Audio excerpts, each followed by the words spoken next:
Tick-tock, time to rock. Good evening, good morning, good afternoon, and Merry Christmas to everyone who's watching from all around the world. I'm your friendly neighborhood philosopher, David Wood, and with me now is the most inspiring philosopher on YouTube, Mike Jones. Yeah, thanks for having me. How you doing, Good to Mike? be back. How you doing? Good, Uh, good. before we jump into things, I've got a link to your channel in the description box. Why don't you go ahead and tell everyone a little bit about what you do over on Inspiring Philosophy? Yeah, I make a lot of graphic-driven videos, so a little different than here, but I cover a lot of things with defending Christianity. I got a whole series on archaeology coming up. I'll have a video on Abraham, Sodom and Gomorrah, and then I'm going to have a big Exodus documentary coming out in March. Big video on the census of Quirinius after that. So do a lot of stuff just defending Christianity in general and a lot of philosophical videos as well. Um, yeah, and you mentioned the graphic style and that your videos are just you talking usually, and then graphics popping up on the screen, and it's funny because I've been watching your videos for years, but when I first saw your stuff years ago, I was like, "There's no way this will work. There's no way. There's no way this is going to work at all." And it worked. How many subscribers are you up to? I know you passed 100,000 a while back. So what are you up to now? I think 167,000. 167,000. So, ladies and gentlemen, the great D Wood can be wrong. I would have said, nope, wrong way, not going to work, not here on YouTube. Got to be there talking directly to the camera for this to work. Right. Well, that's cool because that means it's just the content. People just like the content over there. Yeah. Quick comment here from Shaban Hussein. Shaban said, Act 17 apologetics, God bless you immensely. Ex-Muslim here. My life was a complete hell for me. I was on the verge of suicide, but your videos helped me discover Christ. I found happiness in Christ. We're happy to help, Shaban. And if you want to, you can go ahead and send me an email if there's anything I can do to help you. All right, and we got what do you meme over in the chat, just calling us heretics. So Yeah, he's trouble. He's trouble. That's good. You got to watch out for that guy. That's another guy who's blowing up. John just hit 100,000, and so 100,000, yeah. yeah, there was a time when there were, I think it was me and RZIM were over 100,000. I don't think anyone else was. Now there's a bunch, so that's pretty cool. Pretty cool. All right, well, we're here to talk about Christmas. And why I wanted to have you on here is you're one of the only people I know who will take some topic that everyone's talking about and then go and read all of these old sources that no one's ever heard of and read all of them and go through all of them, and then that kind of puts you in a different category from everyone else who's talking about it. So what kind of books are actually relevant to a discussion of like the origins of Christmas? Well, people wouldn't really know, but I mean things like Macrobius's book on Saturnalia, the Philocalian calendar, ancient works like Dionysius Exeges, Julius Africanus or Julius Sextus even. I mean, and then you get to more of like the traditional stuff. So Snorri Sturluson, he's a Norse chronological historian type chronicler that was documenting a lot of stuff with regards to the Norse past. So things like that. And then, of course, there's other books like a Dictionary of English Folklore that are written in modern authors who do a lot of really great research that you can draw from and whatnot. So I've gone through as much as I can on Christmas and just have tried to find the origins of Christmas traditions. And as far as I can tell, nothing goes back to paganism. I have looked so hard and I can't find anything. Now that's interesting because even right now as we're talking, we got the comment section. And so here's John Good, who said, Christmas ist still pagan though.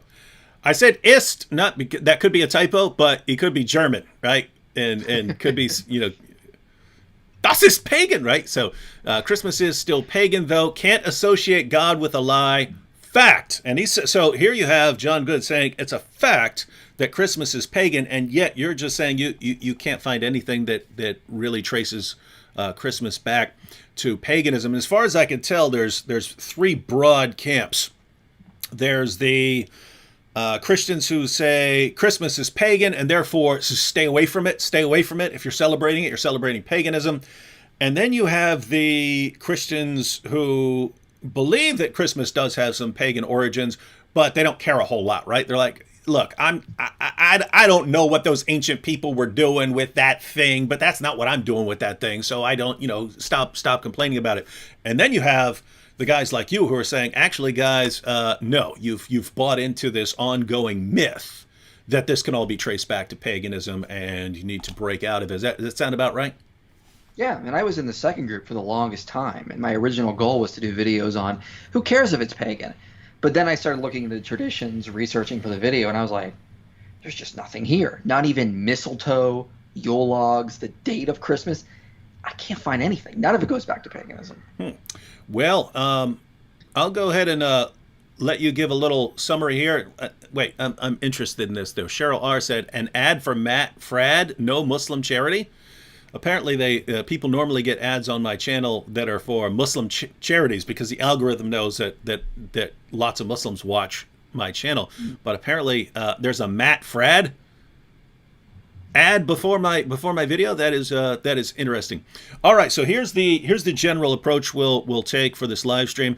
I'll go ahead and give you a couple minutes here at the beginning to break down what you did find when you started doing some research on this issue, and then we will look through some of the relevant parts of a History Channel article, because my wife was showing me this History Channel article, and they're saying, I mean, there's some interesting stuff in there, and so it'd be good to take a look at it. But they are giving some of the standard origin of Christmas type explanations of things, and so we'll read through a little bit of that and get your perspective on them, and we'll also take some questions in the chat. Does that sound all right? That sounds good, yeah. All right, well, go ahead and give us a little introduction here to this topic. Yeah, so the idea that Christmas is pagan is based on a lot of modern misconceptions. People usually start with the date, December 25th, and they'll say, well, there were pagan holidays on that day. As far as we can tell, in ancient Rome, no, there wasn't. People will bring up holidays like Sol Invictus, the birth of the invincible sun. And they'll say things like, oh, well, Sol Invictus was on 1225. Not until 354 AD. The first source to mention it is the Philocalian calendar. And it says that, this is the day the sun was born. But it doesn't actually mention any festivals on that day. And the Philocalian calendar also says that Aurelian, the earlier emperor, everyone says put Sol Invictus on 1225. It says that he actually worshipped the sun with chariot races in October every 4 years. The Julio Fasti inscriptions say sun worship was on August 8th, 9th to 28th, and maybe December 11th. Never mentions December 25th. People will say, well, the winter solstice was this big significant thing. No, it wasn't. It's true the Julian calendar says the winter solstice was on 1225, but not everyone agreed. Pliny the Elder says it was on the 26th. Columella says it was on the 23rd. No one actually was really sure, but even at that, they didn't really have a winter solstice celebration. They treated it kind of like you do. You look up and you go, oh yeah, it's winter solstice. Anyway, back to work. Christmas is almost here. That was not their big holiday. Their big holiday was on Saturnalia, which was on December 17th, according to Macrobius in Saturnalia, Book 1, Chapter 10. He says it was 14 days before January. And based on their dating, that puts Saturnalia December 17th. People will say, well, Mithra was born on 1225. Again, no evidence. Roger Beck, who wrote a great big book called Merkelbach's Mithras, says there's just no evidence Mithra was ever given a birth date. People will say, well, what about Yule? Yule was celebrated by the Norsemen. They worshipped on 1225. Well, St. Bede says they calculated their seasons according to the moon. And Snorri Sturluson, this early Norse historian, he says that King Haakon the Good established Yule on December 25th to coincide with Christmas. So he says this in his History of the Kings of Norway. So Yule was put on December 25th to coincide with Christmas. Prior to that, there's an early historian called Theitmar, and he says the Danes sacrificed to pagan gods in January after the 6th. So, again, no evidence of any pagan holidays on December 25th. And same with a lot of these traditions. Christmas trees, as far as I can tell, they go back to about 1571 in Germany, probably more from paradise trees. a paradise tree was something used in an Adam and Eve play, and their feast day was on 12/24. Okay, well, if you're going to do an Adam and Eve play, you need a tree, and the only trees that are available in Germany in the winter are going to be pine trees. So they would decorate it, to match the Adam and Eve tree. And of course, you don't leave food you don't let food go to waste in medieval Europe. So what do? Well, you eat it, and so it probably just got associated with the Christmas Eve, and then December 25th slowly by morphing into that. The first mention of a Christmas tree is in a city called Alsace in 1576. So again, there's just no evidence any of these traditions go back to paganism. And I can cover some more as we go through this article, but I mean, there's just no evidence as far as I can tell. Yeah, let's deal with a quick misconception here. So Dylan C. said, so you mean to tell me the ancient Israelites rolled around in the snow and had Christmas trees in the desert? Yeah, Dylan, no offense, but you might want to study a little something on comprehension. Mike, did you say anything like that? No. And are you saying that Christmas is an ancient Israelite celebration? No, of course not. Okay, It's not an ancient Israel celebration. So Dylan, I'm not even sure I can classify this as a straw man, but you're in that direction of attacking a position that no one has actually advocated. So if you want to respond to something that IP has said here, I shouldn't call you IP. Your initials are IP, but then it sounds like I'm saying that I'm peeing or something. Doesn't matter. All right, I'm going to call you Mike Jones. That'll work. All right. So let's go ahead and check out a little of this History Channel article. Go ahead and read a little bit, and some of it might be right, some of it may be wrong. We'll go ahead and check it out and see what we come up with. All right, Christmas history, facts, and trivia. So this is was originally published 2 years ago, and they updated it. So this is the latest on Christmas. This is the latest, most up-to-date information from the History Channel. And they say, learn why we kiss under the mistletoe, the commercial origins of Rudolph the Red-Nosed Reindeer, whether Jesus was really born on Christmas Day, and more. And let's go ahead and scroll down. Christmas facts and trivia. They might have an intro here. Let's see. Long before there was a Grinch who stole Christmas, there was Krampus, the devilish half-man, half-goat that helps out jolly St. Nicholas by stuffing naughty Austrian children in sacks and dragging them to hell. Yes, the true history of Christmas is as colorful as your neighbor's seizure-inducing house light display. Learn more about the pagan origins of Christmas. This already shows that you're wrong, Mike. Oh. You said it can't be traced back to pagan origins. So, but we're about to learn more about the pagan origins of Christmas traditions and gather some fun trivia to share over a mug of expired eggnog. All right. So, do you know who Krampus is? Yeah, he's it comes from the German word for claw. He's an old German folk tradition that started around in the Austria Alp region in southern Germany. As far as we can tell, there's no evidence he goes back to paganism. He probably was just a devil that they just called Krampus, like a version of Satan. The good evidence for that is that who is his counterpart? A saint. A saint in Krampus. So, I mean, saints are always battling demons and medieval Catholic traditions and whatnot. So Krampus is probably just a version of the devil.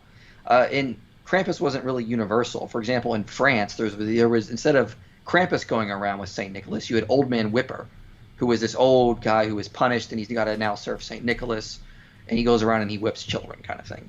Krampus is just like the Bavarian version of him. It's an old Christian tradition, and there's no evidence it goes back to a pagan origin. Yeah, the Germans were always a bit darker. Did you ever check out Struwwelpeter? No, what is that? That was like their stories for little kids to learn not to, suck their thumbs and things like that. But like their versions of stories that you tell little kids to help them stop doing things, where there's this evil barber who's going to show up, and if you suck on your thumbs, he's going to randomly show up and shear your thumbs off. And so, but they're all like that. They're all like massively bloody stories to get kids not to do this. And so, yeah, Krampus sounds pretty cool. All right, now let's get into their case here. Was Saturnalia the original Christmas? The ancient Roman festival of Saturnalia was the most anticipated week on the Roman calendar, celebrated every December during the winter solstice. In paying homage to Saturn, the god of time and agriculture, Romans would take the week off from work. Even the slaves decorate their homes with pine wreaths, see, pine trees, pine wreaths, light festive candles, attend raucous parties and feasts, and exchange gifts and offerings. When the Roman Empire embraced Christianity, many of these traditions were carried over to the celebration of Christmas. Let me see if there's any more on Saturnalia. I know they have a separate article on there. Oh, yeah, we do. Yeah. There's not much. What's funny is that when you go click on that other article, it doesn't mention the pine. It doesn't mention the pine wreaths. So I don't know. Their own source, the other History Channel article, doesn't mention this pine wreath because they just made it up. There's no evidence. If you read Macrobius's big book on Saturnalia, he never mentions pine wreaths. Hold on. Before we go on here, I'm always interested in sentences that I know no one has uttered uttered before. And I'm pretty sure no one has ever said, if you read Macrobius's really big book on Saturnalia. Well, if you got some free time on the Saturday, just go through it. All right, you go ahead and continue. I just thought that was a funny sentence. Go ahead. Yeah, there's just no evidence that. Well, first of all, it wasn't a winter solstice celebration. It was celebrated on December 17th to honor the god Saturn.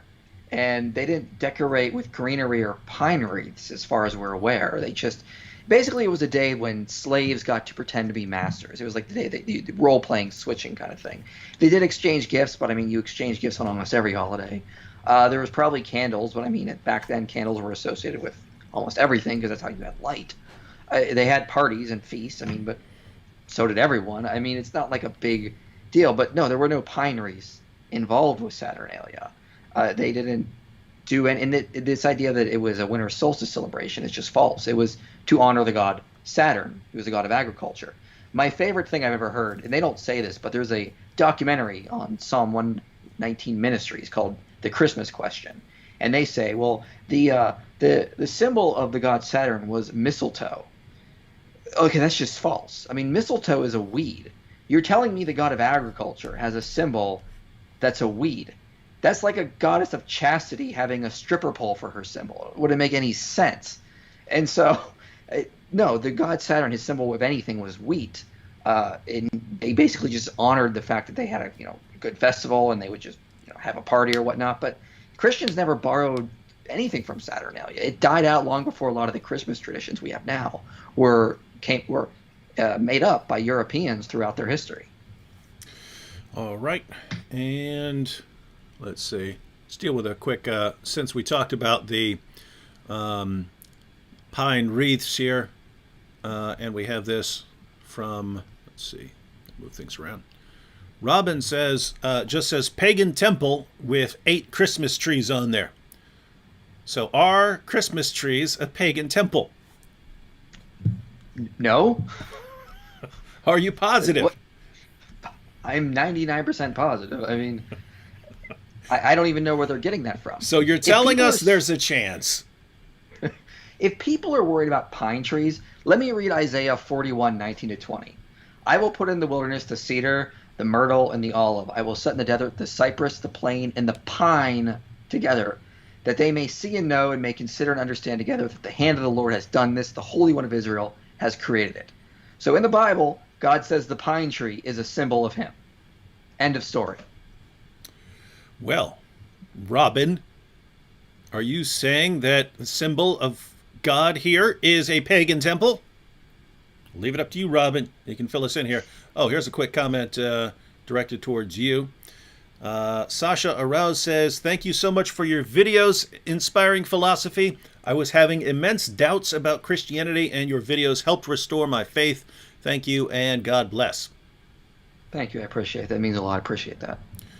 All right, let's go ahead and read. And I think they don't make much of a case beyond, as far as the pagan origins point. They don't really say much beyond that initial point about Saturnalia and was Jesus born on December 25th. We'll go ahead and scroll through there a little bit, though. But all right, was Jesus really born on December 25th? There's no solid evidence that Jesus was born in December. In fact, his birth wasn't celebrated or even mentioned until centuries after the establishment of Christianity. That's got to be bad writing there, because they can't be saying that his birth wasn't mentioned, because you've got his birth in the Bible. So, matter of fact, do they say, yeah, clues from the biblical account. Okay, so I hope they're not saying that the Bible was written centuries after the origin of Christianity. Clues from the biblical account point to a spring birth, shepherds tending their flocks, and it's likely that the Romans chose December 25th as the date to coincide with Saturnalia and convince the empire's remaining pagans to accept the strange new religion. Now, this is just interesting, by the way, right? So, let me get this straight. So, there's some remaining pagans. Christianity has taken over. There's some remaining pagans. How are we going to win those pagans over to Christianity? Well, we're going to make Jesus born on December 25th in order to win those pagans over, right? So that seems to be the going theory here. Now, I've heard. So basically, I've heard that classic story that there was a pagan festival on the 25th, and Christians set up a kind of rival celebration on that day, and that became Christmas. And then more recently, over the past couple of years, I've heard that there was just this early Christian belief that a prophet or special person would be something like conceived on the same day as his death. And so some Christians at some point calculated the day based on the day of Jesus' death, the day when he would have been conceived, and then added 9 months to that to say that's when he would have been born, and they got December 25th. I'm sure I'm getting some of that wrong, but what's the idea there? No, you're essentially getting most of it right. The early Christians, believed Jesus was perfect, and therefore he had to have perfect gestation. So he would die on the same day he was conceived, and they believed because he was a perfect man that he had to do that as well. So they said, well, if he died on March 25th, just count forward 9 months, and that you can see that in the work of like Dionysius Exeges. Jerome mentions it. St. Augustine also mentions it somewhere. But that was generally what they thought. Julius Africanus might even mention it. Hippolytus talks a little bit about it. But, were they right? I don't know, and I don't really care. But they didn't pick it for pagan reasons. They picked it because they actually thought this was the day Jesus was born. And the whole stuff about, well, there were flocks and there were shepherds in the fields. Guys, we're talking about Palestine. We're not talking about Europe. I mean, it's a lot warmer there. In fact, you can make the case that Jesus could have been born in the winter, because shepherds in the Middle East would wander miles away from towns to feed their flocks. But in the winters, they would try to stay close to their towns because there was a possibility they could have rain and it could be a little bit colder, so they would stay closer to where they lived. So it may very well have been late fall, early spring, winter, but at the end of the day, we don't know. But we do know that Christians picked this date because they actually thought Jesus would die on the same day he was conceived, March 25th, count forward 9 months. So, just to break this down for everyone, the classic position favoring paganism that we all hear is there was a pagan festival on December 25th. Christians wanted to set something up in order to win the hearts of the pagans or to rival them so that they were doing something on the same day. because if there were a lot of pagan converts, then pagans would have been used to celebrating on that day, and so why not celebrate the birth of Jesus at that time, and so on, something like that. And so the claim here would be, well, whatever Christians ended up celebrating, it was at least derived from paganism. They basically took over the day. And what we actually find is that early Christians had a weird idea. So I don't see any basis for the idea. But what Mike is saying here is that if you want to say, hey, they had the wrong idea about someone like Jesus being conceived on the same day that he would die, and therefore, okay, March 25th, add 9 months, that's when he would have been born, so he would have been born December 25th. Silly idea, I would say. Strange idea, but Mike's saying you could say it's a silly idea, but they didn't get it from it. It's not a pagan idea, right? They didn't say, oh, the pagans are saying that Jesus would have been born, on such and such date based on calculating. They're not getting that from pagans. They just had a weird idea that we reject. And so you can say wrong about their idea, but not pagan in origin. It's also kind of a weird idea to think the Christians were doing this. I Yeah. mean, we don't do it today. Yeah. We're not going to be like, hey guys, to really bring the Muslims in, we got to move our holidays to Ramadan. Yeah. That'd be silly. I mean, there's no history of Christians doing this, Yeah. of moving holidays around to sort of meet pagans' needs. They just didn't do that. All right. This is kind of a different topic, but let's see here. Can you explain what was written in Jeremiah 10, 1 through 10? Yeah. Jeremiah 10. So that's about crafting idols. So if you actually read past the first couple of verses, you'll see that. He even says the word idols a couple times in the whole chapter. So what he's basically describing is when the ancient pagans, during the days of Israel, they would chop down trees and then they would carve them into idols. And then after they had a wooden idol, they could decorate it with gold and silver and whatnot. If you read to verse 5, it says their idols are like scarecrows in a cucumber field.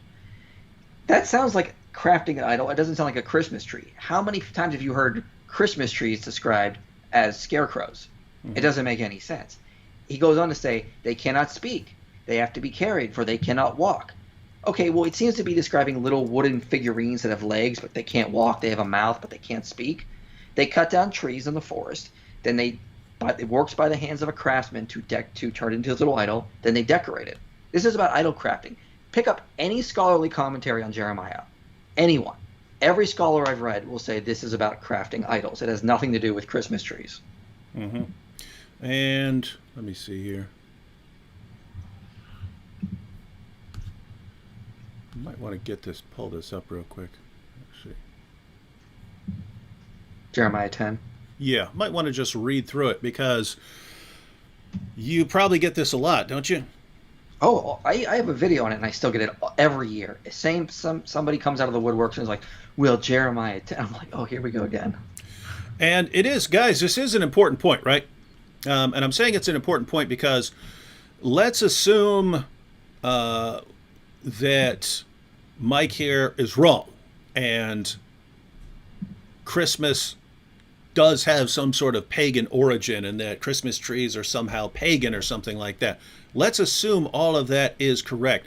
That's no excuse for really sloppy exegesis. You know what I mean? You shouldn't say, oh, well, in order to defend my point, I'll be extremely sloppy in reading these passages. So let me see if I can get this up on the screen here. And so idols in the living God. Let's go ahead and read it. Idols in the living God. Hear the word of the Lord.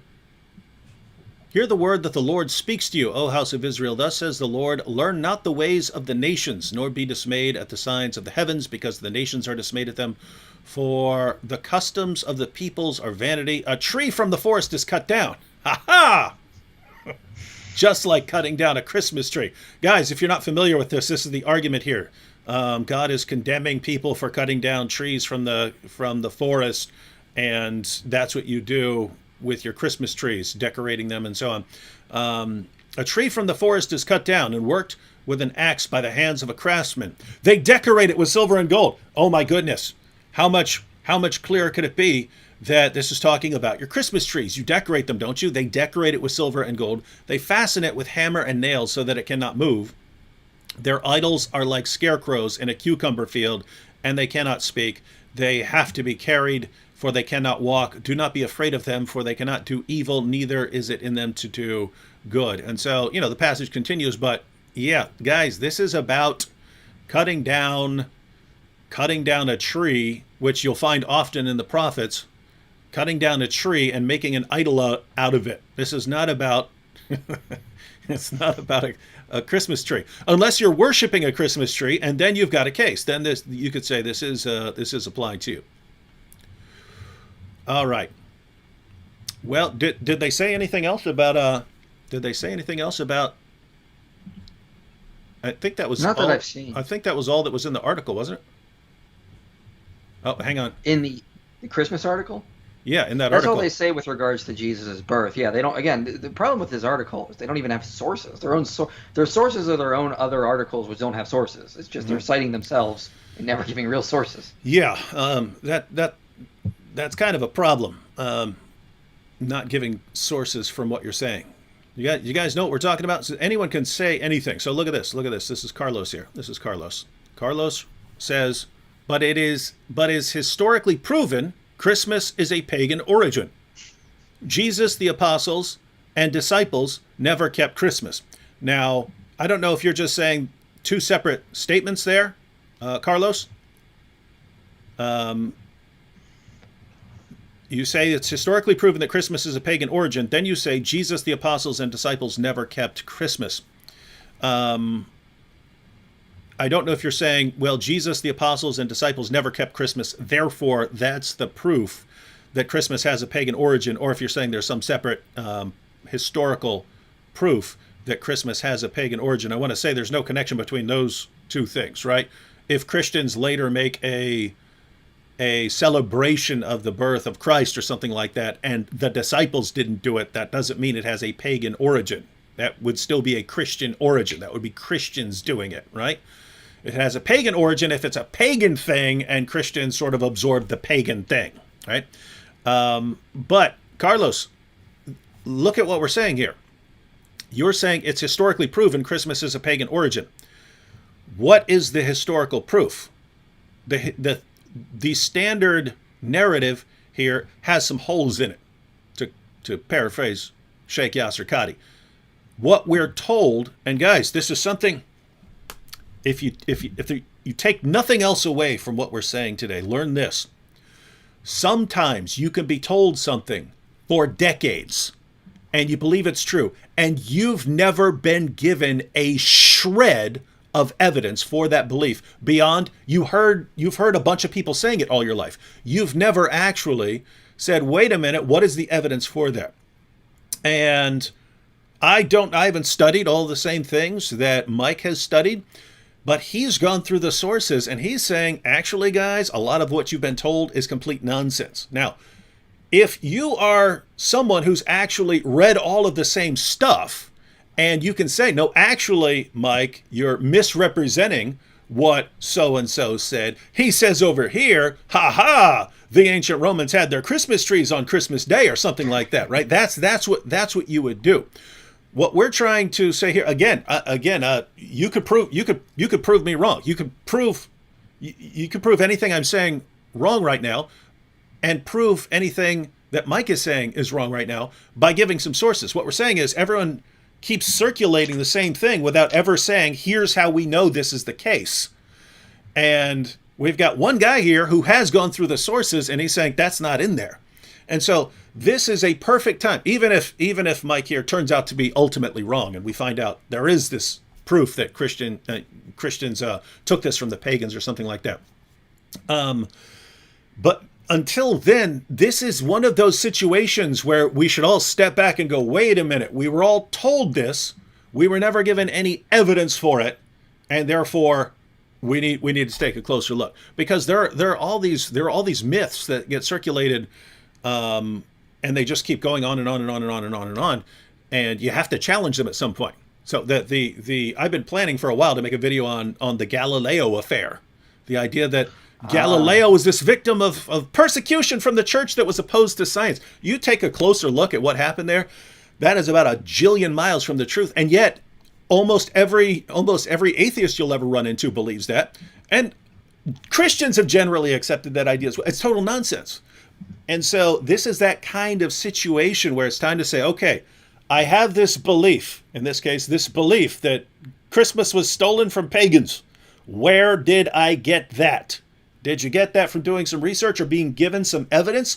Or did you just hear that from your parents and you heard that from the History Channel and you heard that from here and you just accepted it and never bothered to investigate it? Because that's what we're doing. We're investigating it now. And then as fast as we're investigating it, we keep hearing, but it's proven, it's been proven, it's been proven true, blah, blah, blah. We don't know what you're talking about here. All right. What about this second claim here? Mike Santa Claus says Jesus, the apostles. Oh. Oh, no. I was talking about in this comment here. So, okay. So we're leaving it open, Carlos, to prove that Christmas has a pagan origin. But he says Jesus, the apostles, and disciples never kept Christmas. So that is another common issue that comes up for Christians. And I don't know why. This I just think is absolutely silly. It's basically, if the original apostles didn't do it, we shouldn't be doing it either. And yeah, I've always found that strange, but it is pretty common. What are your thoughts on that? Well, I mean, like, with that logic, I mean, you think of all the festivals. Like, Jeremiah never kept Hanukkah, technically. Moses never kept Hanukkah. Abraham didn't keep any of the feasts. Does that mean they're bad just because later they were incorporated? I mean, that's a bad argument. I mean, if we can only do the things Jesus did, we all need to just be walking around with sandals in Palestine, and we can't use modern medicine. We can never live in North America because Jesus never lived in North America. We can't use the internet because Jesus never used the internet. I mean, it's just a pretty bad argument. Mm-hmm. I don't understand why they think that they can use that argument for Christmas when they don't realize that would apply to so many other things they're doing right now. Yeah, and I mean, it's interesting because even in the Bible, you would have a biblical figure walking around and say, hey, here's this great thing that happened. Let me build this little monument to that so that when people ask about this later on, we'll be able to remind them of this great thing that happened. And it wasn't God saying, you shall build this thing. I mean, sometimes it's that. But a lot of times it's, hey, we want to do this thing because we know we're flawed human beings and we want to take these steps so that we always are reminded of this. That's in the Bible. That's biblical figures doing that. And so they don't get condemned for that. So anyway, let's take a couple more comments. Why celebrating Christmas? There's no evidence of when Jesus was born. Well, I mean, we don't know the exact date that Joshua's conquest started, technically. I mean, there was actually people debating about that still. We don't know the exact date of a lot of things, but we still set up a day to remember it and to keep it, just like the things you were saying. So what if we don't know the date? I would like to remember the incarnation. What's so wrong about that? Yeah, and I guess, like, if you had let's suppose you adopted a child and they didn't know the child's birthday or something like that, probably say, all right, we're going to celebrate your birthday on such and such date to give you. In fact, you kind of have to do that because your birth date is required on something. So it seems like you'd actually have to say, okay, here's the date we're gonna call your birth date or something like that. Now, especially if you're looking, I mean, the incarnation, the birth of Christ is kind of a big event in Christianity. So seems like something you'd want to celebrate. Let's see. Wait, you got a question about Yuletide here. What's up with that? Yuletide, yeah. What about Yuletide? What about Yuletide? That's the question. Well, here's the thing. There was rumors, there's sources that talk about there was an ancient pagan festival called Yule. Now, as I said in the beginning, King Haakon put Yule on December 25th to coincide with Christmas. But here's the other thing you got to realize. The word Yule has various different meanings in Germanic, English-type languages. There was a man named Sir Henry Yule in the 19th century. Okay, he wasn't named after a pagan festival. Yule in English languages means a midwinter period. That's all it really means.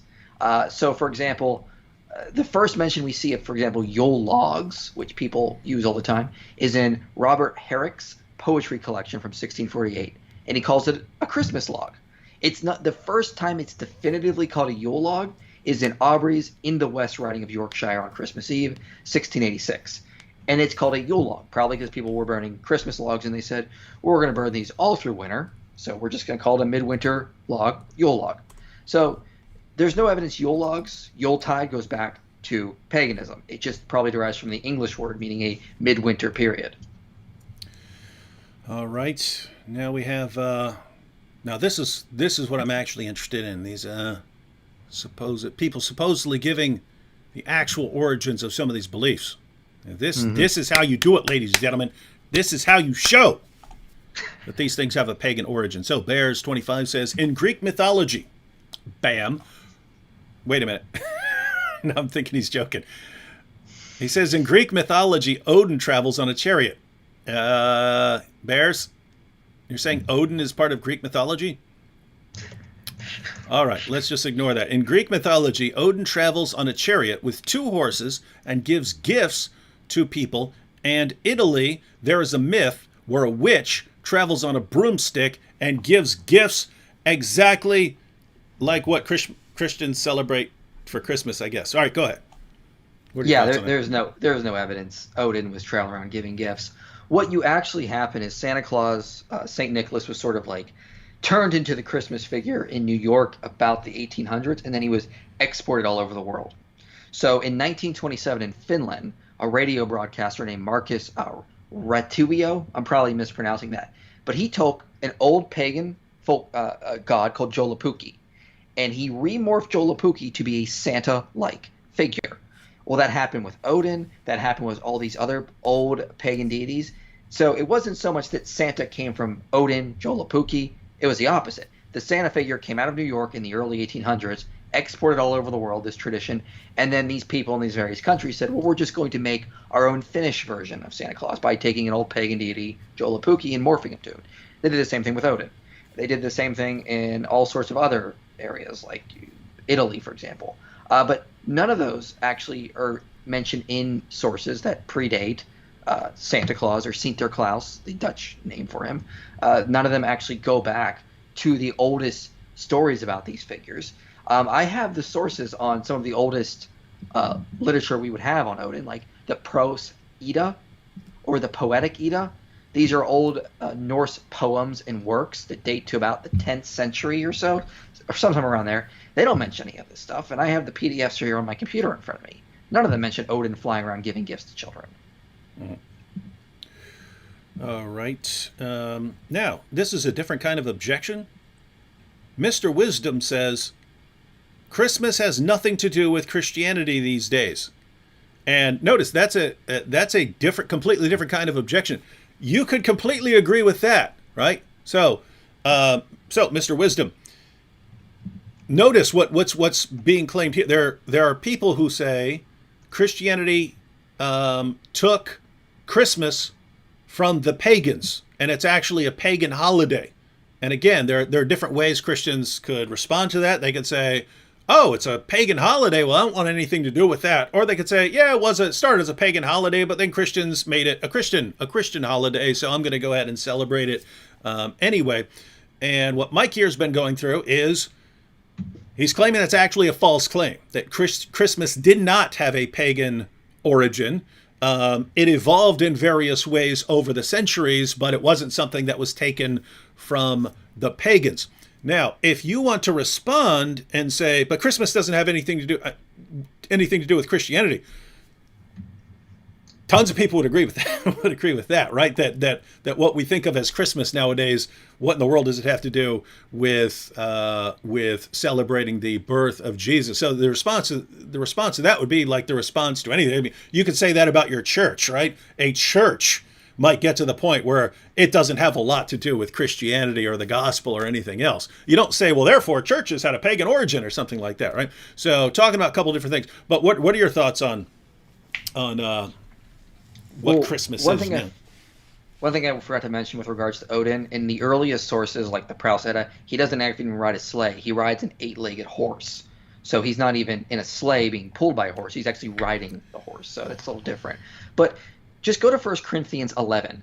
Paul talks about the Lord's Supper. It had been turned into this drunken feast that just was a debacle. It was not honoring the Lord. He doesn't say, "Well, you've ruined it. Now you got to throw it all out." He says, "Get back to what it really meant."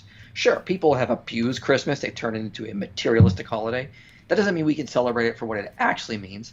Go check out the video I just uploaded, The Lost Message of the Bible, where I'm trying to encourage people to get back to the real meaning of Christmas and what it was really about. So, no, just because people abuse the holiday doesn't mean we have to throw it out. Mm-hmm.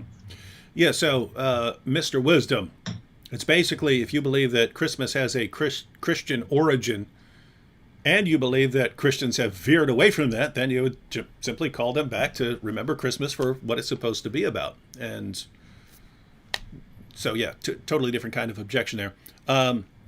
We have a comment from Eli. Sounds like you know Eli, too. Probably, yeah. He says, "Hey there, David. This is Eli from the conferences." So I met a young guy named Eli out in California. He says, "Mike, this is Eli from the TED Talk. Mm-hmm. Yeah, I I'm remember. genuinely interested in this topic. When do you think the Lord was actually born, and why St. Nicholas? Keep up the great work." As far as me, when he was actually born, I would say I have no idea. I would favor the spring, but as Mike has pointed out, this is a different area from what we're used to. So they would have a wider range of possible dates when shepherds could be out. So, but yeah, what are your thoughts on that? Oh, well, you might have a point with the spring. Clement of Alexandria thinks that Jesus was born on May 5th, and he's one of the earlier authors, writing in the 2nd century. Michael Heiser wrote in his book on reversing Herman. He's trying to calculate based on the stars the wise men would have seen. He says September 11th. Another interesting theory. There are a lot of Catholic apologists that do make a pretty good argument for December 25th based on calculating Jewish feasts and when the angel would have announced to Mary and everything. So there's good possibilities. I'm not really nailed down to any because I don't really care. With regards to his second question on why St. Nicholas, there's actually a really interesting story behind that. As I mentioned earlier, in New York, there were a lot of Dutch immigrants in around the 1800s, and they were trying to get back in touch with their Dutch roots in America. Well, the Dutch really liked St. Nicholas. It was called Sinterklaas, and so they really celebrated his feast day on December 6th a lot. However, in New York at around the same time, Christmas had become this drunken, rioting festival, and people wanted it to get back to what it was really about. So they started writing these articles encouraging people to celebrate Christmas, and they moved Sinterklaas, St. Nicholas, to December 25th.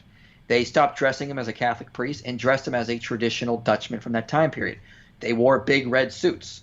They also encouraged to give gifts on Christmas Day instead of on New Year's Day because in the 1700s, gift giving happened on New Year's Day. Well, they morphed it all. So Christmas is really like an American-Dutch amalgam of different traditions, just sort of trying to make this one big conglomeration of different festivals. In other words, it's kind of like a melting pot festival, the way it has come about today. So, guys, for those of you who are saying, but what does Santa Claus have to do with this, or what does this have to do? Yeah, that's kind of the point here. It's if you're claiming this as a pagan origin, what is your actual case for that? Because Mike's been able to trace a lot of the origins of a lot of these things, and they don't seem to have much to do with paganism. And so if your claim goes back to, well, if the apostles didn't do it, then I won't do it, you go ahead and try to live consistently with that for a little while.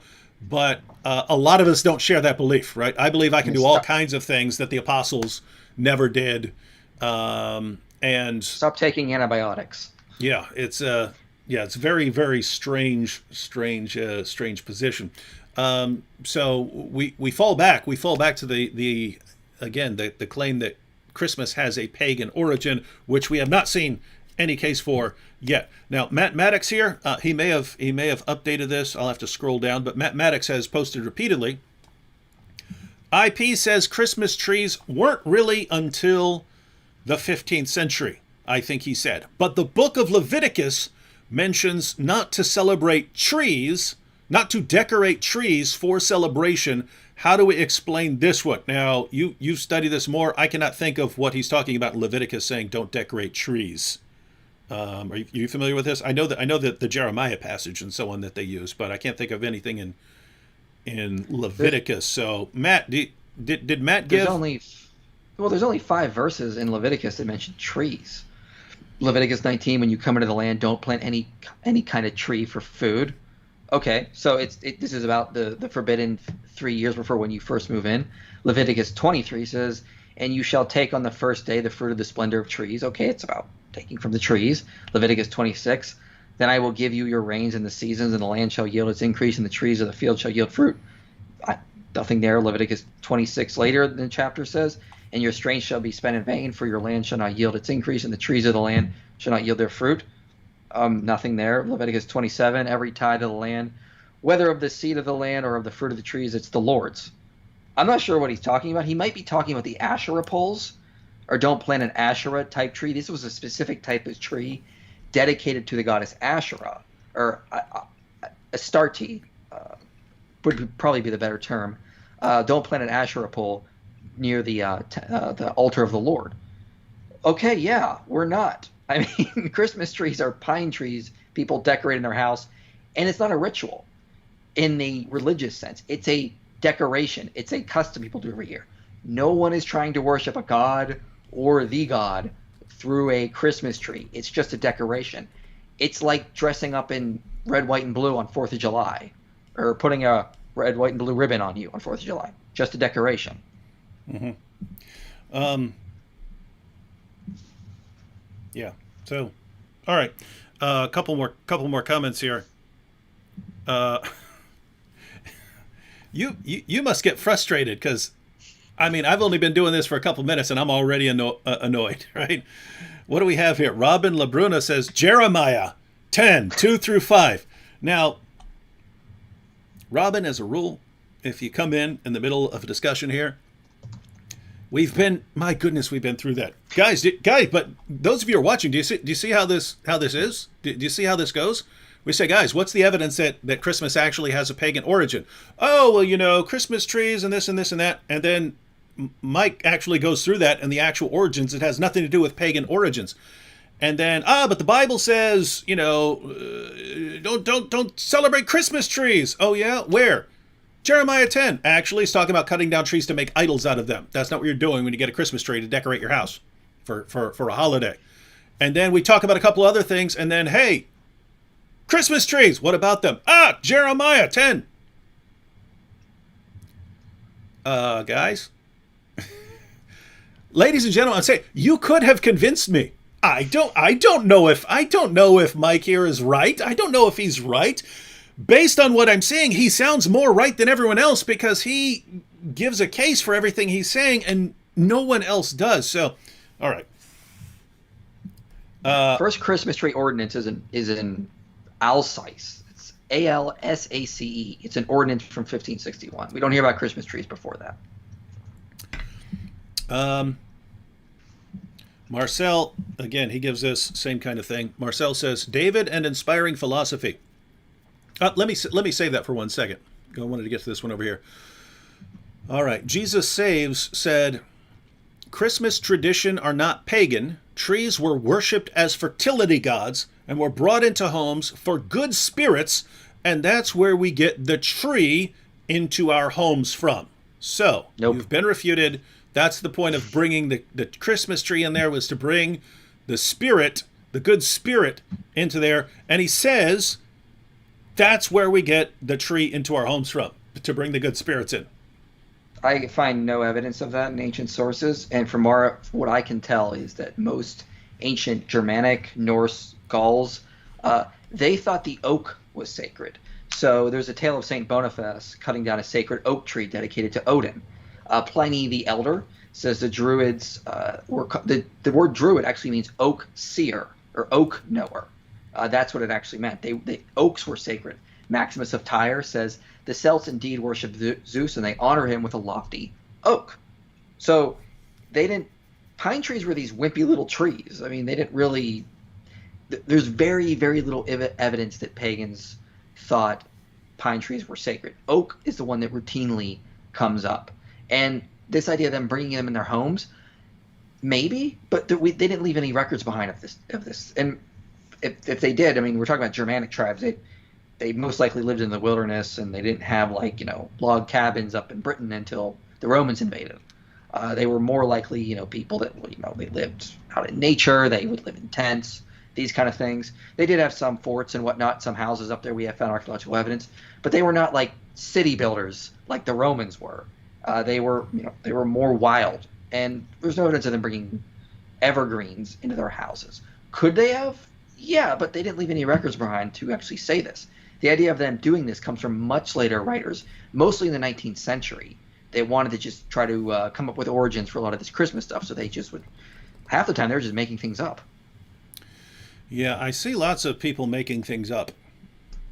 Speaking of making things up, Marcel Benjamin gives a comment that falls into a family of objections. Marcel says, David and Inspiring Philosophy. I think the only holidays Christians should be celebrating is Jewish holidays because they come straight from the Bible and Torah, God bless. Now, we've already been through this. Where are you getting the claim? I'm saying this because this kind of actually refutes the people who are using this. This kind of refutes the people who are using this. So think about that. They say only celebrate the holidays that are mentioned in the Bible, and you're only allowed to celebrate those. I've already pointed out in the Bible you see people going around saying, hey, I want to set this up to remember this or to do that, and that seems perfectly fine. The example that keeps coming up, let's see, Roxanne here, Molina says in the super chat, hi, I would like to know your thoughts on the Feast of Dedication, Hanukkah. Would that be more relevant for Christians to celebrate? That is actually a perfect example. What is the Feast of Dedication? That was set up after the Maccabean revolt. And they rededicated the temple, and they said, we're making this a holiday. Well, they're not commanded in the Torah to make that a holiday. They're not commanded to they said, hey, here's something we want to celebrate and remember. And so this is going to be our holiday. And then you even find it in the New Testament. Now, for the life of me, if you have a problem with people getting together saying, hey, we really want to celebrate something, so let's come up with a day that we're going to celebrate this and remember this every year and stop whatever else we're doing and dedicate our attention to this. If you have a problem with that, then you should have a problem with the Feast of Dedication, right?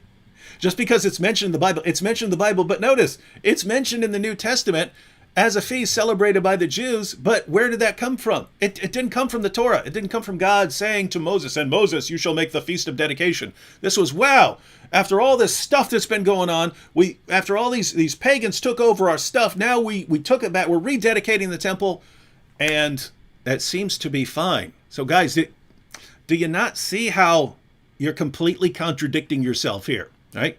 You're saying... The funny... Oh, go ahead. Oh, sorry, go ahead. Sorry. No, go ahead. So people who say we need to keep all the Jewish feasts, they need to actually do some research on the Jewish feasts because they actually come from the Jews co-opting pagan holidays.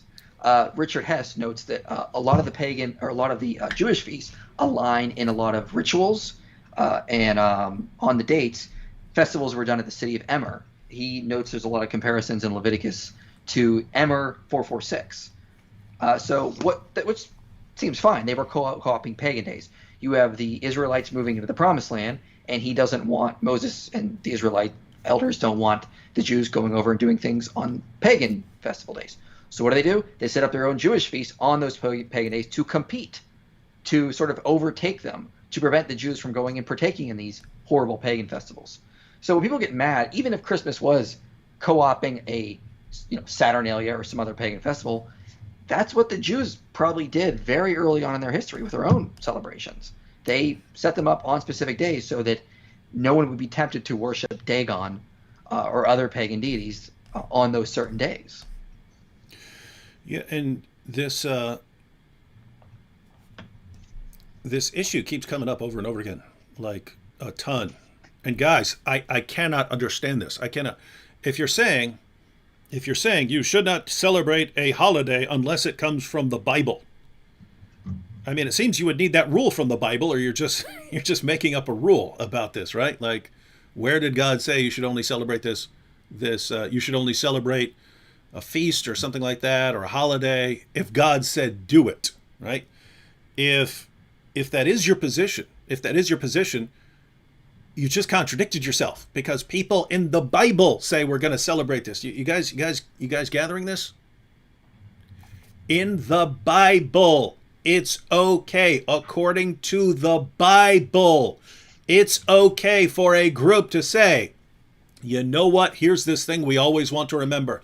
So let's build a little monument to it, or let's set up a holiday that we're going to celebrate. And it's perfectly fine according to the Bible. We see people in the Bible do it over and over again. And suddenly we get past the Bible and they say, unless God tells you to celebrate the holiday, you can't celebrate it, and you're from the devil. Well, great. You just condemned the Bible. What's going on here, guys? Book of Esther with Purim. Yeah. Perfect example. Guys, there seems to be this obsession with making up rules that you can't possibly defend. And that's one thing. But notice that's kind of what you're accusing people of doing when they celebrate Christian. You're coming up with this on your own. Guys, everything you're laying down right now as far as why it would be evil and immoral to celebrate the birth of Jesus or something like that. You weren't told to do that. You weren't told that. Well, great. You weren't told your little rule there. So I don't know what you're doing, guys, but it's probably a good idea to be a little more careful than that. Now, notice if someone wanted to say, hey, personally, I'm not going to celebrate any holiday that doesn't come directly from the Bible. Hey, that's your decision. That makes perfect sense. That would fall into the category that we find in letters of Paul. Hey, one guy thinks it's okay to eat this, another guy doesn't. Another guy celebrates this guy, another guy doesn't. Hey, come on, it's not a big deal. But what you find is people jumping all over the idea. Hey, how dare you celebrate the birth of Christ? How dare you do that? It's pagan. And we ask over and over and over again, can you give a shred of evidence, either from the Bible that we should not be celebrating that, or that this is actually some sort of pagan celebration or something like that? We get all kinds of claims. Oh, here's where the Bible says it, or here's where it came from, but we never find anything that actually lines up with reality. And so, those of you who are supporting, you anti-Christmasers in the chat, got to make a better case. All right, should we check out some more comments? Sure, yeah. No one's brought up mistletoe yet. I'm surprised, because that's usually what they always go to. Mistletoe's clearly. Well, I've only seen a tiny fraction of the comments. So someone might have brought up mistletoe. But go ahead and respond to that, because I'm sure someone's brought that up. Let me check. I can probably find it. So the idea of mistletoe is pagan is a very common belief today, but there's just no evidence of it. Yeah. I went ahead and searched for it. Native Engine here says mistletoe and the holly is druid stuff. That's the druid stuff. Okay, well, there is a little grain of truth in that, but they probably don't know. What they're getting that from is there's an old guy, Pliny the Elder, wrote a book called Natural Histories, and in book 16, I believe, he mentions that the Gauls in France, if they found mistletoe growing on an oak, there you go with the oak again, they believed it could cure animal infertility and get rid of poison. Mm-hmm. Had nothing to do with December 25th. Nothing to do with the winter. If they found it on an oak, it was therefore sacred. We don't see it showing up as a Christmas tradition until Robert Herrick's poetry collection, again in the 1600s. He mentions it as a decoration. William Coles mentions it as a decoration in the Art of Simpling. But we don't see the actual tradition of them kissing under the mistletoe until in Britain, not in France, but in Britain until about the late 1700s. There's no evidence that they sort of got that from paganism. In this article we were looking at the beginning, they say that in Norse mythology that Frigg, the goddess of love, promised to kiss any creature that passed beneath the evergreen sprig after it was used to revive her son Balder. Problem, again, if I go to the Prouse Edda or the Poetic Edda, it doesn't mention this practice of Frigg ever actually offering this. It could be in another source. I don't know. I can't find it. But again, these are coming in the Prouse Edda and the Poetic Edda date two Christian periods. They date very late. I mean, they don't date to times pre-Christian era.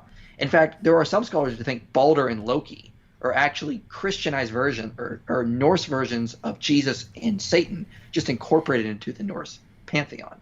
So Jesus may have inspired Balder, and Loki may have been inspired by Satan. So yeah, again, there's no evidence that mistletoe goes back to paganism, and even if it did, it would come from a Christianized time when pagans were taking Christian things and incorporating it into their own works. I'm trying not to laugh at some of these comments here. Yeah, I know. It's whew, they Me can get bun, kind of bad. Me bun here said, Christmas has origins in Babylon. The son of God Tammuz's birthday is on December 25th. And here for the case cracker, if you rearrange words of Santa, it spells Satan.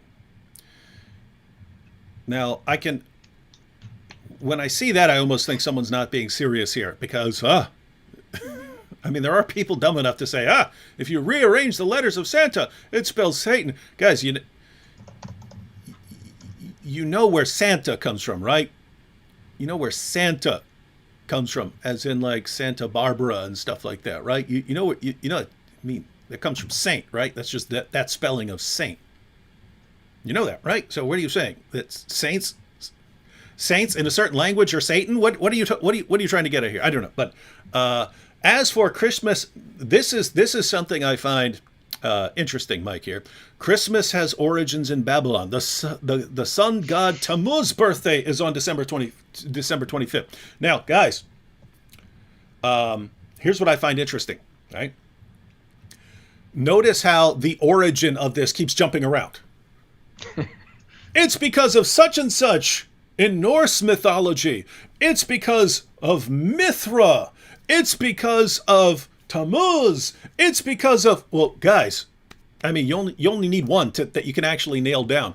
But when you have 50 things that you claim this came from, I mean, think, if you said Christians actually got it from this, then what about all these other 49 people who say it came from something else? Do you guys see the problem here? You're saying that this celebration on December 25th came from this. And then as soon as we look into that, you say, no, it came from that. And then we look into that and you say, no, it came from that. Well, where did it actually, do you know where it actually came from? If you're saying, do you have any idea where it actually came from? Because every time Mike starts to respond to something, you say it came from somewhere else. Now we're at Babylon. Christian said, I wonder what they're doing in Babylon. Let's go. I don't know why. Let's go back to Babylon and get our festival. Well, I don't know why they bring up Tammuz. Tammuz was the god of shepherds. He was actually originally a human king, probably because he shows up in Sumerian king lists, and he just sort of like became a god. He was the shepherd king kind of thing. He was never said to be born on December 25th. Ironically, this is a guy that you'll see sometimes Jesus mysticists use to try to say Jesus was sort of copied from Tammuz, and I have a whole video on my channel, Jesus vs. Tammuz, where I go into the details, and they're nothing alike. But no, Tammuz was not a sun god. If they meant like the sun, like sun, no, he was the ancient Mesopotamian sun god was Shamash or Utu. If they meant like son, like sun, like as in child son, that wasn't a thing. There were a lot of gods that were sons. Enki, Enlil, Tammuz, Nana, Utu. I mean, a lot of them were sons. What's the point? So no, there's no evidence that this goes back to Babylon. That's just silly.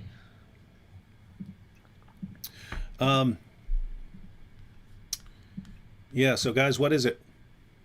Is it the witch on her broom delivering presents, or is it Odin from Greek mythology? Now, if you think, David, it's not Greek mythology. Yeah, I know that, but that was the claim. Or is it Babylon? What is it, guys? Because I'm confused here because the explanation keeps changing every 5 seconds. Yeah, and if they try Egypt, I mean, Egypt, once again, as far as I can tell, I can't find any festivals associated with December 25th in Egyptian history. They did think the winter solstice was on December 21st, and I don't think they had anything really exciting going on that day. Their holidays focused more around the moving of the star, the Sirius star. So that was when their new year began. That's what the Ebers Papyrus says.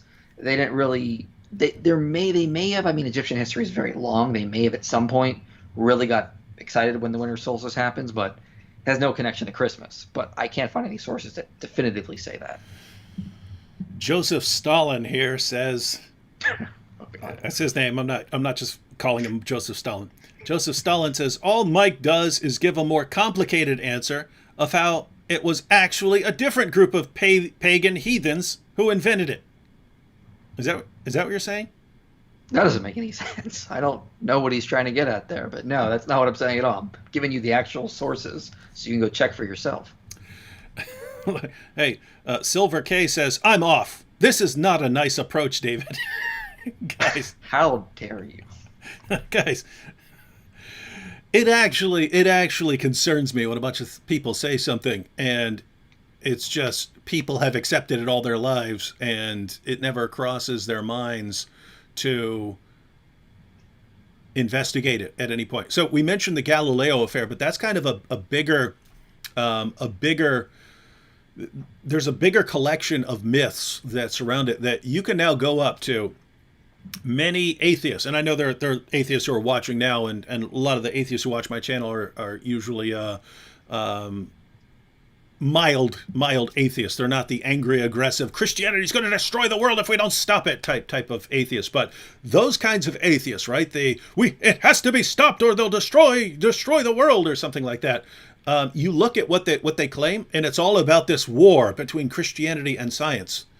And you can actually trace that back. You can trace it back to certain myths that were spread. Some of them were spread by people who are anti-Catholic immigrants, right?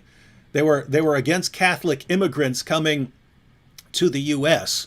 And so they started circulating these stories about how the Catholic Church was destroying science and so on. And hey, you don't want them to do that here and so on. And the bulk of their case was absolute nonsense, right?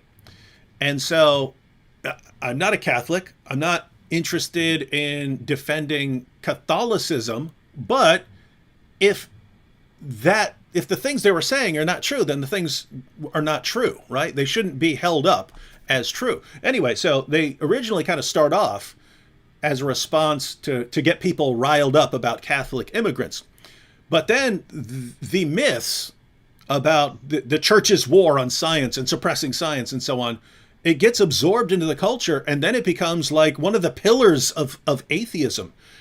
And so notice, if I were to sit back and say, hey, you atheists who are claiming this, let's actually go through the evidence, you bring forth your claims, and let's take a closer look into these issues, I would take that as something important to do.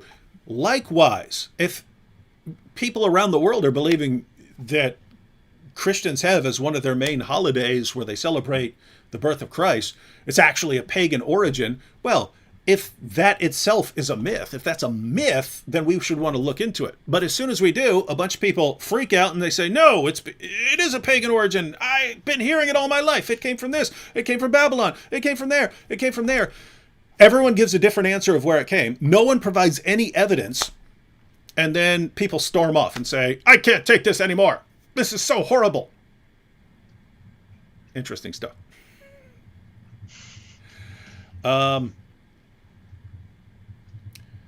Joel Abraham said, could you talk about the actual origin of Christmas? How did it actually begin? Now, you talked about that kind of at the beginning, but anything you'd like to add here now that we've been through several of the issues? I said earlier, Christmas is like a melting pot of just a lot of European folk traditions that just sort of assembled over time. The real origin of Christmas is 2,000 years. People are adding things to constantly, change things. I mean, think about Jingle Bell Rock, for example, is a new tradition that's just been added in. So it's a combination of European folk traditions over centuries. The earliest Christians were celebrating Christmas very early on, according to Clement of Alexandria, although they didn't have a date nailed down. But he notes there just was a lot of disagreement on the date. Even today, the Greek Orthodox and the Catholic Church disagree on the date of Christmas. The Greek Orthodox Church doesn't celebrate until January 6th. So they started celebrating it, of course, with worship, celebrating the Incarnation. And then as it, moved into Europe and whatnot, and over the years, they started adding things like Christmas trees. And then they started adding things like, the Saint Nicholas was bringing gifts and whatnot. It just is a tradition that has evolved over time based on European and American folk traditions. Same with Halloween. Same with Valentine's Day. Same with Easter. Same with just about every holiday. Thanksgiving, for example, is an American holiday that has changed and morphed slowly over the past 100 years or so. It's just what holidays are. The real origin is Christian. It goes back to Christians wanting to honor the incarnation, and over time, it's just gotten bigger and bigger and added more customs and decorations to it. Um, Lovely Day to Serve the Lord said Muslims, Hindus, Buddhists, and literally most major world religions celebrate it. If it's Christ's birth, then why do pagans celebrate it? So notice, since all these people from all kinds of religions tend to celebrate Christmas now, it must have a pagan origin, and not kind of the more obvious route that it became this big holiday of gift giving and became a big commercial enterprise because now everyone's going out and buying presents and they try to outdo each other this year. And it becomes this big celebration and people do it around the world. And then everyone starts celebrating Christmas. Notice it's kind of the reverse of what's being claimed. It's being, you guys are, I don't mean all you guys. I mean, it's the people who are defending this sort of pagan origin. It starts off as this pagan thing. And then Christians say, we want some of that paganism, and so they go ahead and take that. Rather than this Christian celebration evolves over 2,000 years, right? So it starts off, you just got the biblical accounts. Hey, angels are celebrating the birth of Christ and so on. And then Christians eventually start celebrating the birth of Christ, and then it gets associated with all these other things, and then you get, different areas are doing this in different ways, and then Christmas trees and things like this, and these all become a part of it, but it becomes so big that now everyone's doing it, right? Well, that doesn't mean that it starts off as a pagan holiday. It just means that I mean, it's like people from around the world now everyone wants Jesus on their side, right? Everyone wants Jesus on their side, right? So notice following the same reasoning here. Lovely day to serve the Lord. Muslims believe in Jesus. So I guess he's pagan, right? Does that make any sense? If something becomes so big and important that other groups start adopting him into their cause, does that mean that it has a pagan origin? Guys, just think about the arguments that are being used here. Same thing here. Angel. Oh, go. Did you want to add something? Oh, there was a comment earlier of Tippy Bear she gave a super chat. She wanted me to talk about the upside down Christmas tree. That's actually a tradition that you'll see in Poland. Very much, they'll hang a Christmas tree upside down, but it doesn't go back to paganism. It goes back to this tale about Saint Boniface. Now, I'm not sure if this tale is actually true. You start seeing the upside down tree in about the 19th century or so in Eastern Europe, but it goes back to the idea that Saint Boniface cut down the oak tree dedicated to Odin. He wasn't killed by Odin, and then after he pointed to the fir tree and said it was a symbol of Christ. And so what you see in parts of Europe is they took a pine tree, Christmas tree, hung it upside down to represent the Trinity, like it makes a triangle kind of thing. So Christian in origin as well with that. Angel Joseph here says, if Christmas tree is not pagan ritual, then we must find evidence how it relates to Christianity. Otherwise, it has no relevance to our beliefs. Angel Joseph, there's a massive collection of objections here, right? If someone says Christmas tree came from paganism, that is one kind of objection. But notice, if you say it came from paganism, that's the origin. The burden of proof is on you to show, hey, here's how this has a pagan origin. We have not seen that. We have not seen any evidence of that. Then the claim that it sounds like you're advocating is, well, if it doesn't explicitly come from a command of Jesus or the apostles or something like that, then it has no relevance to our beliefs. I would agree it has no relevance to your beliefs, right? But if by no relevance to your beliefs you mean you can't have anything to do with it, I'd say that's nonsense. I mean, I'm guessing you wouldn't give your wife flowers because where are you getting that from? Where are you getting that from? Now, so just imagine. Let's say, hey, we want to celebrate.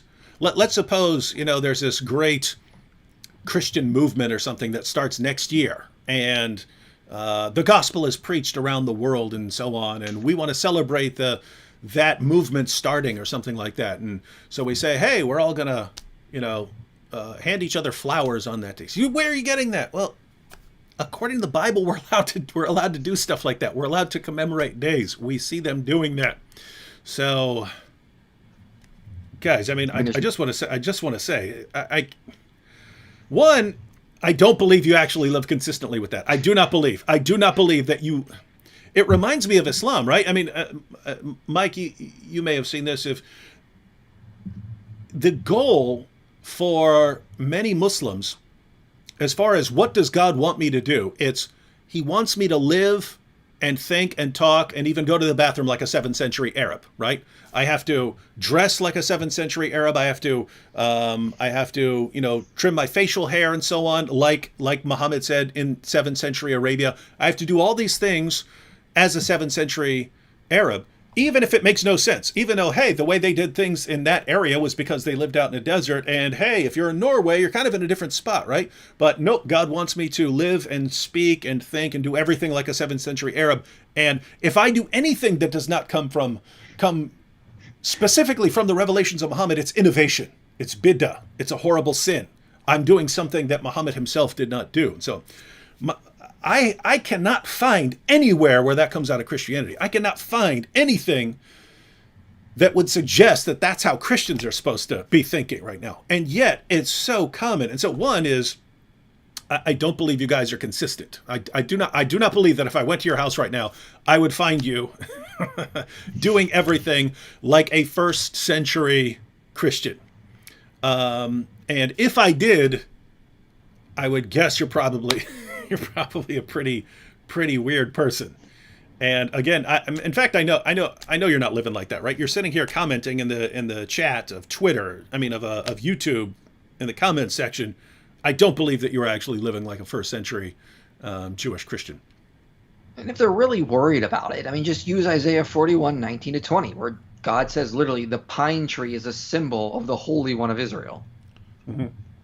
Like, okay, there, it's in the Bible. Christians can use pine trees then. Russian Orthodox Church here says, stop the blasphemy, Act 17 apologetics. I don't know what you guys are talking about. The Lamb here, this is a follow-up to something we were discussing earlier. So the Lamb says, can it not be said that those that set up the Jewish festivals were guided by the Holy Spirit? And the proof of that is that these festivals made it to Scripture. Christmas did not. So follow the reasoning here, ladies and gentlemen. The initial sort of argument, the claim is you can't just make up a holiday. God has to give you the holiday. God has to give you that holiday. And if God didn't say celebrate this holiday, you have no business doing it. So what holidays are we supposed to celebrate? And one of the first ones that Christians mention, because it's mentioned in the New Testament, is the Feast of Dedication. That's something you should be celebrating. Well, if you look at what the Feast of Dedication was, that was the rededication of the temple. It was the rededication of the temple. That's not even, guys. Do you know what that is? The Maccabees, they have their revolt and so on, and then they get the temple back and they rededicate it, cleanse it, and so on, and say, hey, we want to commemorate this event. That was not God sends down a revelation and thou shalt do this and do that and do this. And by the time you get to the New Testament, it's a holiday. Why? Because they made it a holiday. And so they said, hey, here's this really important thing to us that we want to celebrate and remember. And you get to the New Testament, and it's already a holiday. So according to that picture, then human beings are allowed to say, hey, we're making a holiday here. And then so the response claim, can it not be said that those that set up the Jewish festivals were guided by the Holy Spirit? And the proof of that is that these festivals made it to Scripture. Well, you said, can it not be said? Yes, it can be said, but pretty much anything can be said. Yes, it can be said. The question is, what evidence do you have for it? Are you just saying, hey, you want to believe that? No, notice what you just did, the Lamb. Can it not be said that the Holy Spirit made these people make that holiday, and that the evidence, now you're just going to make something up about the Holy Spirit? To defend what? To defend an ultimate claim about not celebrating Christmas? So let me get this straight. You can't just make up Christmas, but I will make up something about the Holy Spirit right now.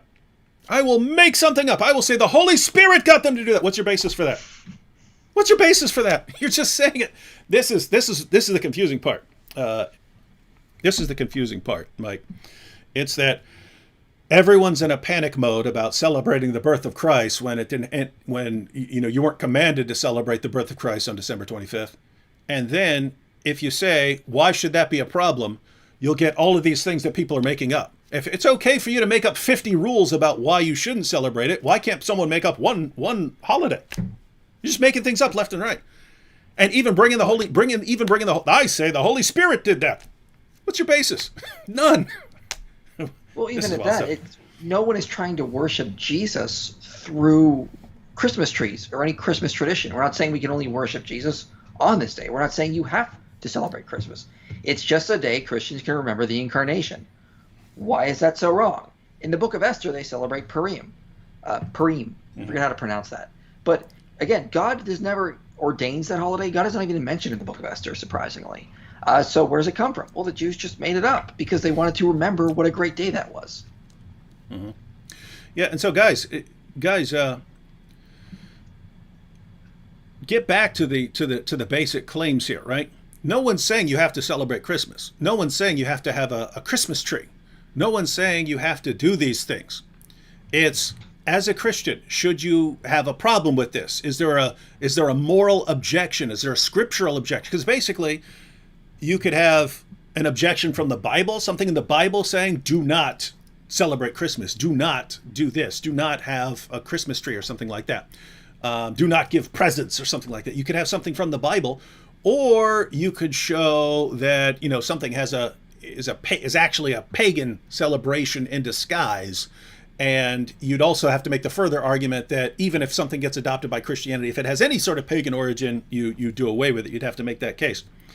What we're talking about here is what's your basis for any of this? When we say, hey, what's your basis for saying something in Scripture? You either twist a Bible passage, which is what happened in Jeremiah 10, and then we had the claim about Leviticus, no evidence there.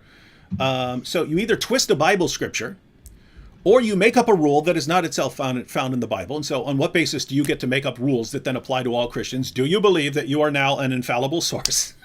Right? Notice we're no longer sola scriptura here, my friends. Mm-hmm. It's the Bible and you.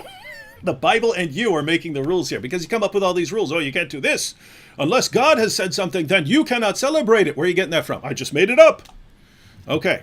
But at the end of the day, we're not seeing anything from the Bible that says don't celebrate Christmas. We're not seeing any connection between the origins of this Christian holiday and paganism. The claims that are normally made are totally bogus once you go back to the sources, like Mike has. And so we're not saying, hey, you have to celebrate Christmas. You're saying, hey, if you don't want to celebrate Christmas because you think it's pagan or something like that, you need to take a closer look. But me, again, I treat it like other things in the Bible. Hey, one person celebrates this day, another guy doesn't. One person thinks he can eat this food, another guy thinks it's wrong to eat that food. Hey, let each one be convinced in his own mind. What we're saying is don't come with false claims. Don't come with false claims. You don't want to celebrate Christmas, don't celebrate Christmas. No one's making it. Hey, yeah, and you know, go ahead. Oh, go ahead. No, I've been talking way too much. You're the guest here. I just keep getting annoyed that every time I look at the comments, I see something that we talked about 30 minutes ago. Oh yeah, that is literally my life when it comes to this topic. But I mean, there's nothing wrong with celebrating Jesus' birth because you're just following the example of the Magi. They came to celebrate Jesus' birth. Why can't we follow their example and celebrate Jesus' birth in similar ways? We give gifts. We honor the incarnation. I mean, it's literally in the Bible celebrating Jesus' birth. Mm-hmm. So, sure, there is no verse in like Acts or something about the Christians getting together to honor the incarnation. But in the Gospels, it does say the Magi were celebrating Jesus' birth. So why can't we follow their example and do the same thing? Mm-hmm. Veronica at the well here says, when God instituted marriage, he gave no commandment to celebrate the wedding. Do you celebrate your wedding? So most people celebrate your anniversary. So guys, all of you who are running around saying, God did not command you to celebrate that. It's pagan. Well, wedding anniversaries now are pagan because you weren't ordered to celebrate those. So, all right. Anything else? Anything else you want to go to? Any other objections that I guarantee you that I missed 95% of the responses, although I am pretty sure that a lot of those were repetitions of things that we already covered. So anything else that's common that you've heard before that you'd like to address? No, we covered everything. We covered the date. It doesn't go back to Sol Invictus, Saturnalia, Roman celebration of the winter solstice. It doesn't go back to the birth of Mithra because there was never any date for Mithra's birthday. We covered Yule logs. We covered sacred trees among the Druids. They like the oak, not the pine. We covered mistletoe. We covered the origin of Christmas trees. We covered Santa Claus, going back to Sinterklaas. So we covered everything. And if you go to my channel, I have I have videos on Christmas. I have videos on Valentine's Day. It's not pagan. I have videos on Easter. It's not pagan. I even have a video on Halloween because Halloween is not pagan either. And next year I'll do a video on Thanksgiving, but that one won't be. No one says that's pagan, but that one will be if Thanksgiving is racist or not. Does it go back to genocidal origins? And no, that one's also incorrect as well. So I got a pretty good book I'm going to be covering, which has a lot of the original sources from the Puritans, like their own letters and ordinance, that covers a lot of that stuff that I'm going to go through. So look, when people bring up these holidays, you can go to my channel. The videos are right there. You can use them whenever you need them. All the sources are in them. And that should help you out when people make these ridiculous claims that these holidays go back to paganism. And you're not just a holiday guy, though, right? No, I'm not just a holiday guy. That's one of my side quests. Uh-huh. Most of what I do is defending Christianity, giving arguments for God's existence. I have a big series coming up on archaeology. I'm going to cover the Exodus, the census of Quirinius, Sodom and Gomorrah, and then I'm going to have arguments for God's existence as well. I'm going to do some stuff on philosophy of mind, the problem of suffering as well, and then I'm going to get into Old Testament law and go through a lot of stuff with regards to the cultural context surrounding that. So I cover a lot of various topics with regards to Christianity. And and guys, we focused mostly on complaints about Christmas and the different kinds, either trying to show that the Bible condemns Christians celebrating a holiday like Christmas, or claims that Christmas actually has a pagan origin. Didn't find any good cases there. We do want to point out that Christians on the whole seem to be somewhere along. We have a comment here from Dove Walventhal, who said, "Thou shalt not make up thou shalt nots yourself." That goes back to what I was saying earlier. Guys, it's all this stuff about you're not allowed to do this, you're not allowed to do that. The biblical perspective is when I was talking about Paul with, hey, if you don't believe it's okay to eat that, don't eat that. And if this guy over here believes it's okay to eat that, then let him eat that, right? This idea here is, hey, we have all of these essential, important things that we have to agree on, ladies and gentlemen. On the non-essentials, on all these other things, you shouldn't be getting too upset over some of these things. And so the perspective of tons of Christians on this is Nancy here says, Christmas is the day we celebrate Jesus' birth. I literally don't see a problem with that, right? That sums up, I would say, the perspective of most Christians. What I think we have, though, Mike, is because most Christians just take it for granted. Of course, we celebrate the birth of Jesus into the world on that day. They don't make a big deal of running around trying to defend it, whereas the people who are obsessed with the pagan origins theory and stuff like that, a lot of them are obsessed with it. And so I'm saying this because every time I mention the word Christmas in any way, in a video or in a comment or something like that, there's someone ready to pounce. That's a pagan, even if it has nothing to do with what I'm talking about. But so in other words, I think it seems like there are more of them than they are, when I'm guessing they're a minority. What are your thoughts? What percentage of people do you think are anti-Christmas? Well, maybe 10%, but it's the same with a review at a restaurant. You're only going to comment if you're angry about it. That's true. Very few people will go to restaurants that are happy or I'm going to go give them 5 stars. That's just, most people who comment are the angry customers. So most of the people who are going to comment on Christmas are like the 10% of people who actually think it is pagan and really just want to get you or something, or think they're more. They think they're doing you a favor sometimes, or they think they're showing you how intelligent they are because they know the true origins. And really, they don't know what they're talking about. They just are repeating the same rumors that are spread around without any evidence. But it's been told so often in today's world that people just assume Christmas goes back to a pagan holiday. But when you start diving in, there's just no evidence of it.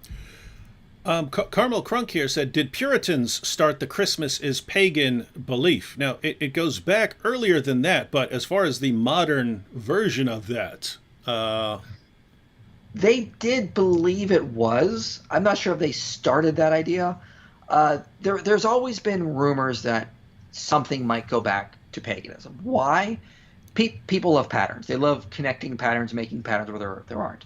The Puritans saw things that they didn't find in the Bible. Well, it had to come from somewhere, therefore it's pagan. Same mentality. People want there to be a pattern. They just can't accept that it may have come from some sort of like European folk tradition, which is the origin of most modern holidays today.